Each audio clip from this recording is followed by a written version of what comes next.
Teaching exams को subscribe करके bell icon on कर लें। नमस्कार दोस्तों, आज हम एक बहुत ही रोमांचक सफर पर निकलने वाले हैं, जमीन से लेकर आसमान के पार सीधे अंतरिक्ष तक। हम अपने वायुमंडल की परतों को परत दर परत समझने की कोशिश करेंगे। तो चलिए सबसे पहले एक सवाल से शुरू करते हैं।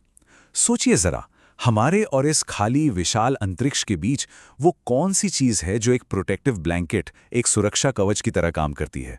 जी हाँ, ये हमारा वायुमंडल ही है, एक मल्टी लेयर्ड शील्ड जो हमारी पृथ्वी पर जीवन को मुमकिन बनाती है। तो ये है हमारा आज का रोड मैप।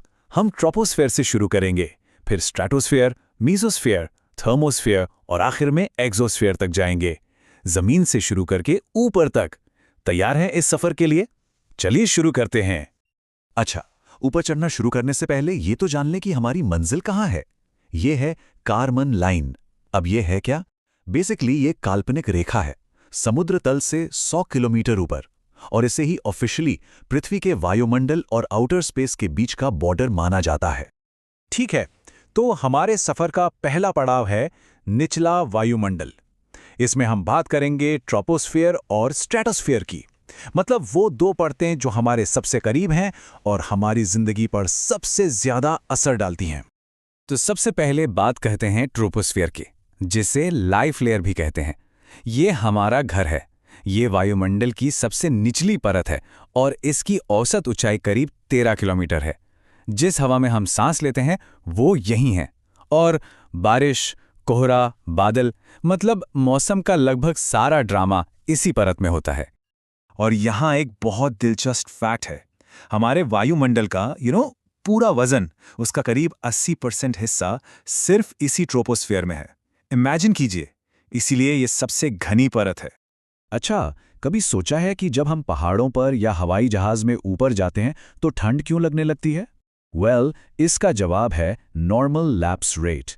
ट्रोपोस्फियर में जैसे जैसे आप ऊपर जाते हैं तापमान गिरता है। मोटा मोटा हिसाब है, हर 165 मीटर ऊपर जाने पर तापमान करीब 1 डिग्री सेल्सियस कम हो जाता है। चलिए अब ट्रोपोस्फियर से ऊपर चलते हैं, अगली परत में स्ट्रेटोस्फियर में। इसे ओजोन लेयर भी कहते हैं। ये करीब 50 किलोमीटर की ऊंचाई तक फैली है। और पता है ये क्या है? ये हमारी पृथ्वी का नेचुरल सनस्क्रीन है। यहीं पर ओजोन परत है जो हमें सूरज की खतरनाक यूवी किरणों से बचाती है, और इसकी मोटाई को डॉप्सन यूनिट्स में मापते हैं, जो बस एक यूनिट है। इसीलिए स्ट्रेटोस्फेयर जेट विमानों के लिए एक परफेक्ट हाईवे है। सोचिए, ना बादल, ना कोई मौसम की गड़बड़ी, एकदम स्मूथ राइड। हवाई यात्रा के लिए ये बेस्ट जगह है। ओके, तो अब हम वायुमंडल के बीच के हिस्से में पहुंच गए हैं, द मिडल पैसेजेस। यहां हम बात करेंगे मेसोस्फेयर और थर्मोस्फेयर की। ये परतें भी एक शील्ड की तरह काम करती हैं, लेकिन एक अलग तरीके से, और हमारी टेक्नोलॉजी के लिए भी बहुत इंपॉर्टेंट है। अब आती है मीजोस्फियर, हमारे ग्रह की मीटियोर शील्ड। ये तीसरी परत है और 80 किलोमीटर तक फैली है।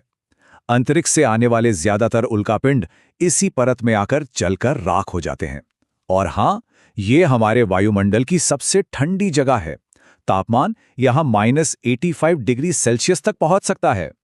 तो एक क्विक क्वेश्चन आप सबके लिए, वो कौन सी परत है जहां ज्यादातर उल्कापिंड जल जाते हैं और हमें शूटिंग स्टार्स या टूटते तारे दिखाई देते हैं? सोचिए जरा। जी हाँ, जवाब है द मीजोस्फियर। बिल्कुल सही। यहीं पर घर्षण की वजह से वो जल उठते हैं और हमें टूटते तारे के रूप में दिखाई देते हैं। नेक्स्ट अप है थर्मोस्फेयर, द एनर्जी लेयर। यहां एक अजीब बात होती है, ऊंचाई के साथ तापमान बहुत तेजी से बढ़ता है। इसी परत में आयनोस्फेयर भी है, जो रेडियो तरंगों को रिफ्लेक्ट करता है, जिससे लंबी दूरी का संचार पॉसिबल हो पाता है। और हां, इंटरनेशनल स्पेस स्टेशन यानी ISS और ज्यादातर सैटेलाइट्स इसी परत में पृथ्वी का चक्कर लगाते हैं। और थर्मोस्फेयर में ही हमें कुदरत का एक सबसे खूबसूरत लाइट शो देखने को मिलता है, ऑरोरास। ये होता कैसे है? जब सूरज से आने वाली सौर हवा हमारे वायुमंडल में ऑक्सीजन और नाइट्रोजन से टकराती है तो ये खूबसूरत रोशनी बनती है। उत्तरी गोलार्ध में इन्हें कहते हैं ऑरोरा बोरेलियस या नॉर्दर्न लाइट्स, और दक्षिणी गोलार्ध में ऑरोरा ऑस्ट्रेलियस या सदर्न लाइट्स। चलिए अब हम अपने सफर के आखिरी पड़ाव पर है, द फाइनल फ्रंटियर। यहाँ हम बात करेंगे एक्सोस्फीयर की, वो सबसे बाहरी परत जहां हमारा वायुमंडल धीरे धीरे अंतरिक्ष में मिल जाता है। तो ये है एक्सोस्फीयर, अंतरिक्ष का दरवाजा। ये हमारे वायुमंडल की सबसे सबसे ऊपरी परत है। यहां हवा, हवा कह भी नहीं सकते, इतनी पतली है, लगभग न के बराबर। हीलियम और हाइड्रोजन जैसी हल्की गैसें यहीं से निकलकर अंतरिक्ष में चली जाती हैं। It's literally the gateway to space. तो ये था हमारा सफर जमीन से अंतरिक्ष तक। अब इन सभी परतों को क्रम में याद कैसे रखा जाए? चलिए इसके लिए एक जबरदस्त मेमोरी ट्रिक देखते हैं। तो ये रही आपकी अल्टीमेट मेमोरी ट्रिक। बस एक सिंपल सा वाक्य याद रखना है। छोड़ो सब मध्य में थक कर बहिर गए। देखिए, छोड़ो से क्षोभ मंडल, सब से समताप मंडल, मध्य में से मध्यमंडल, थक्कर से थर्मोस्फीयर और बहिर्गए से बहिर्मंडल। सिंपल है ना? अब आप कभी नहीं भूलेंगे। अगर आपको ये जानकारी अच्छी लगी और कुछ नया सीखने को मिला तो चैनल को सब्सक्राइब करना ना भूलें, और हाँ, इसे अपने दोस्तों और स्टडी ग्रुप्स में शेयर जरूर करें। तो वायुमंडल का हमारा ये सफर यहीं खत्म होता है, पर अब हम जानना चाहते हैं कि आप अगला टॉपिक क्या देखना चाहेंगे।